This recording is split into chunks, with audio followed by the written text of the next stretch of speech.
ரோமர் 11ஆம் அதிகாரம். இப்படி இருக்க தேவன் தம்முடைய ஜனங்களை தள்ளிவிட்டாரோ என்று கேட்கிறேன். தள்ளிவிடவில்லையே. நானும் ஆபிரகாமின் சந்ததியிலும் பென்யமீன் கோத்திரத்திலும் பிறந்த இஸ்ரவேலன். தேவன் தாம் முன்னறிந்து கொண்ட தம்முடைய ஜனங்களை தள்ளிவிடவில்லை. எலியாவை குறித்து சொல்லிய இடத்தில் வேதம் சொல்லுகிறதை அறிகிறீர்களா? அவன் தேவனை நோக்கி, கர்த்தாவே, உம்முடைய தீர்க்கதரிசிகளை அவர்கள் கொலை செய்து உம்முடைய பலிபீடங்களை இடித்து போட்டார்கள். நான் ஒருவன் மாத்திரம் மீதியாயிருக்கிறேன். என் பிராணனையும் வாங்க தேடுகிறார்களே என்று இஸ்ரவேலருக்கு விரோதமாய் விண்ணப்பம் பண்ணின போது அவனுக்கு உண்டான தேவ உத்தரவு என்ன? பாகாலுக்கு முன்பாக முழங்காற்படியிடாத 7000 பேரை எனக்காக மீதியாக வைத்தேன் என்பதே. அப்படி போல இக்காலத்திலேயும் கிருபையினாலே உண்டாகும் தெரிந்து கொள்ளுதலின்படி ஒரு பங்கு மீதியாயிருக்கிறது. அது கிருபையினாலே உண்டாயிருந்தால் கிரியைகளினாலே உண்டாயிராது. அப்படியல்ல என்றால் கிருபையானது கிருபையல்லவே. அன்றியும் அது கிரியைகளினாலே உண்டாயிருந்தால் அது கிருபையாயிராது. அப்படியல்லவென்றால் கிரியையானது கிரியையல்லவே. அப்படியானால் என்ன? இஸ்ரவேலர் தேடுகிறதை அடையாமல் இருக்கிறார்கள். தெரிந்து கொள்ளப்பட்டவர்களோ அதை அடைந்திருக்கிறார்கள். மற்றவர்கள் இன்றைய தினம் வரைக்கும் கடினப்பட்டிருக்கிறார்கள். கன நித்திரையின் ஆவியையும் காணாதிருக்கிற கண்களையும் கேளாதிருக்கிற காதுகளையும் தேவன் அவர்களுக்கு கொடுத்தார் என்று எழுதியிருக்கிறபடி ஆயிற்று. அன்றியும் அவர்களுடைய பந்தி அவர்களுக்கு சுருக்கும் கண்ணியும் இடறுதற்கான கல்லும் பதிலுக்கு பதிலளித்தலுமாக கடவது. காணாத படிக்கு அவர்களுடைய கண்கள் அந்தகாரப்பட கடவது. அவர்களுடைய முதுகை எப்போதும் குனிய பண்ணும் என்று தாவீதும் சொல்லியிருக்கிறான். இப்படி இருக்க விழுந்து போகும் படிக்கா இடறினார்கள் என்று கேட்கிறேன். அப்படி அல்லவே. அவர்களுக்குள்ளே வைராகியத்தை எழுப்பத்தக்கதாக அவர்களுடைய தவறுதலினாலே புறஜாதிகளுக்கு ரட்சிப்பு கிடைத்தது. அவர்களுடைய தவறு உலகத்திற்கு ஐஸ்வர்யமும் அவர்களுடைய குறைவு புறஜாதிகளுக்கு ஐஸ்வர்யமுமாயிருக்க அவர்களுடைய நிறைவு எவ்வளவு அதிகமாய் அப்படி இருக்கும். புறஜாதியாராகிய உங்களுடனே பேசுகிறேன். புறஜாதிகளுக்கு நான் அப்போஸ்தலனாய் இருக்கிறதினாலே என் ஜனத்தாருக்குள்ளே நான் வைராக்கியத்தை எழுப்பி அவர்களில் சிலரை ரட்சிக்க வேண்டும் என்று என் ஊழியத்தை மேன்மைப்படுத்துகிறேன்.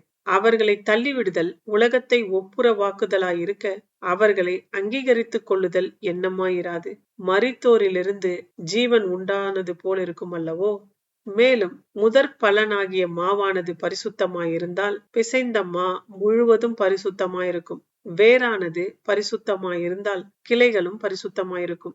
சில கிளைகள் முறித்து போடப்பட்டிருக்க காட்டு ஒலிவ மரமாகிய நீ அவைகள் இருந்த இடத்தில் ஒட்ட வைக்கப்பட்டு ஒலிவ மரத்தின் வேருக்கும் சாரத்துக்கும் உடன் பங்காளியாயிருந்தாயானால் நீ அந்த கிளைகளுக்கு விரோதமாய் பெருமை பாராட்டாதே. பெருமை பாராட்டுவாயானால் நீ வேரை சுமக்காமல் வேர் உன்னை சுமக்கிறதென்று நினைத்துக்கொள். நான் ஒட்ட வைக்கப்படுவதற்கு அந்த கிளைகள் முறித்து போடப்பட்டதென்று சொல்லுகிறாயே. நல்லது. அவிசுவாசத்தினாலே அவைகள் முறித்து போடப்பட்டன. நீ விசுவாசத்தினாலே நிற்கிறாய். மேட்டிமை சிந்தையாயிராமல் பயந்திரு. சுபாவ கிளைகளை தேவன் தப்ப விடாதிருக்க உன்னையும் தப்ப விட மாட்டார் என்று எச்சரிக்கையாயிரு. ஆகையால் தேவனுடைய தயவையும் கண்டிப்பையும் பார். விழுந்தவர்களிடத்திலே கண்டிப்பையும் உன்னிடத்திலே தயவையும் காண்பித்தார். அந்த தயவிலே நிலைத்திருப்பாயானால் உனக்கு தயவு கிடைக்கும். நிலைத்திராவிட்டால் நீயும் வெட்டுண்டு போவாய். அன்றியும் அவர்கள் அவிசுவாசத்திலே நிலைத்திராதிருந்தால் அவர்களும் ஒட்ட வைக்கப்படுவார்கள். அவர்களை மறுபடியும் ஒட்ட வைக்கிறதற்கு தேவன் வல்லவராயிருக்கிறாரே. சுபாவத்தின்படி காட்டு ஒலிவ மரத்திலிருந்து நீ வெட்டப்பட்டு சுபாவத்திற்கு விரோதமாய் நல்ல ஒலிவ மரத்திலே ஒட்ட வைக்கப்பட்டிருந்தால் சுபாவ கிளைகளாகிய அவர்கள் தங்கள் சுய ஒலிவ மரத்திலே ஒட்ட வைக்கப்படுவது அதிக நிச்சயமல்லவா?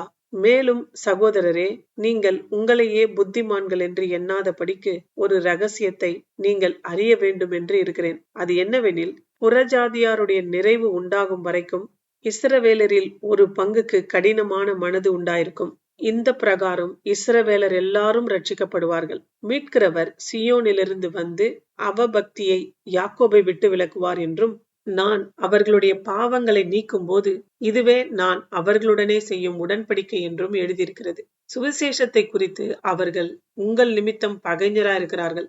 தெரிந்து கொள்ளுதலை குறித்து அவர்கள் பிதாக்களின் நிமித்தம் அன்பு கூறப்பட்டவர்களாயிருக்கிறார்கள்.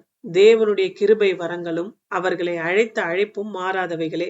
ஆதலால் நீங்கள் முற்காலத்திலே தேவனுக்கு கீழ்ப்படியாதிருந்து இப்பொழுது அவர்களுடைய கீழ்ப்படியாமையினாலே இரக்கம் பெற்றிருக்கிறது போல, அவர்களும் இப்பொழுது கீழ்ப்படியாமல் இருந்தும் பின்பு உங்களுக்கு கிடைத்த இரக்கத்தினாலே இரக்கம் பெறுவார்கள்.